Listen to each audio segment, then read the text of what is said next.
বিশ্বখ্যাত এনবি এর তারকা ভিক্টর ওয়েম্বানিয়ামা বৌদ্ধ শাওলিন মঠে এক মনোযোগী সাধনার রিট্রিটে যোগ দিয়েছেন, যা তার আত্মিক উন্নতির জন্য এক নতুন অধ্যায়।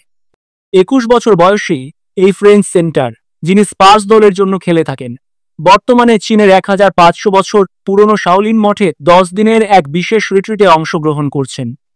এনবিএ তারকা ভিক্টর এই রিট্রিটে অংশগ্রহণের সাথে সাথে ভিক্টর নিজের মাথার চুল কাটিয়ে মঠের পোশাক পরিধান করেছেন এবং ভিক্ষুদের সাথে মিলিত হয়ে সঙ্গতভাবে সময় কাটাচ্ছেন। তার ছবি সোশ্যাল মিডিয়ায় ছড়িয়ে পড়েছে এবং এনবিএ এর চীনা অফিস নিশ্চিত করেছে যে ভিক্টর বর্তমানে বৌদ্ধ বিহারে আছেন। ভিক্টরের নিজস্ব জীবনে এই সফর অত্যন্ত গুরুত্বপূর্ণ, কারণ তিনি একেবারে নতুন এক ধরনের আত্ম অনুশীলনের মধ্যে প্রবেশ করেছেন, যেখানে মনোযোগ, শৃঙ্খলা এবং শরীরমনের সামঞ্জস্য বজায় রাখার উপর গুরুত্ব দেওয়া হচ্ছে।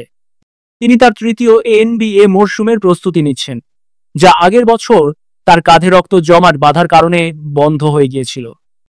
এনবিএতে তার অবদান ছাড়া ভিক্টর তার বই পড়া এবং দাবা খেলার প্রতি আগ্রহের জন্য পরিচিত। এছাড়া তার বৈচিত্র্যময় এবং মাঝে মাঝে নম্র চরিত্রের জন্য ভক্তদের কাছে বেশ জনপ্রিয়। তবে শাওলিন মঠে তার বৌদ্ধ সাধনার পথে এগিয়ে যাওয়াটা সত্যি একটি নতুন দৃষ্টিকোণ। এই সফর এবং বৌদ্ধ সাধনার অনুশীলন ভিক্টরের জীবন এবং খেলার দৃষ্টিকোণ পরিবর্তন করতে পারে। সোশ্যাল মিডিয়ায় অনেকেই তার এই সাধনাকে প্রশংসা করেছেন, আবার কেউ কেউ এই অনুশীলনটির কার্যকারিতা নিয়ে প্রশ্ন তুলেছেন। তবে স্পার্স দলের জন্য ভিক্টরের নতুন আত্মিক আগমনের মধ্যে এক বিশেষ আধ্যাত্মিক শক্তি পাওয়া যেতে পারে, যা দলকে ভবিষ্যতে গুরুত্বপূর্ণ পরিস্থিতিতে সহায়তা করবে। স্পোর্ট ডেস্ক, বৌদ্ধ বার্তা।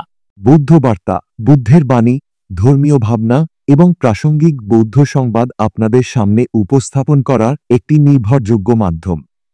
আমরা নিয়মিত প্রচার করি বৌদ্ধ ধর্মীয় আয়োজন, দেশ বিদেশের সংবাদ, ধ্যান ও দার্শনিক ভাবনার সারাংশ। আপনি যদি খুঁজে থাকেন সত্য, শান্তি ও প্রজ্ঞার পথ, তাহলে লাইক করুন ও ফলো করুন আমাদের পেজ বৌদ্ধ বার্তা। আসুন জ্ঞানের আলো একসাথে ছড়িয়ে দিই।